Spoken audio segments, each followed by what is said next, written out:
பீகாரில் தேர்தலுக்கு பிந்தைய கருத்து கணிப்பில் பாஜக கூட்டணி ஆட்சியை தக்க வைக்கும் என கூறப்பட்டுள்ள நிலையில் பாஜக கூட்டணி மாபெரும் வெற்றி பெறுவதற்கு வாய்ப்பு இருக்காது என்று மூத்த பத்திரிகையாளர் சந்திரசேகர் கூறியுள்ளார்.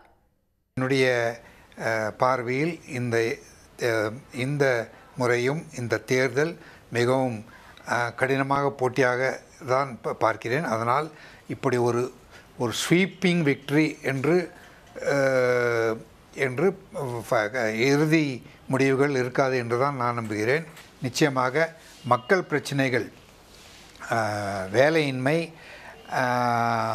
பொருளாதாரத்தில் பின்தங்கிய மாநிலமாக இருக்கும் பீகார் மற்றும் அந்த பொருளாதார பிரச்சனைகள், வாழ்வாதார பிரச்சனைகள் நிறைய இருக்கும் இந்த தருணத்தில் நிச்சயமாக ஒரு 20 வருடம் ஆட்சி செய்கின்ற ஒரு முதலமைச்சருக்கு இவ்வளவு பெரிய வெற்றி கிடைக்குமா என்பது சந்தேகம்தான். உடனுக்குடன் செய்திகளை தெரிந்து கொள்ள சன் நியூஸ் பெல் ஐகானை கிளிக் பண்ணுங்க.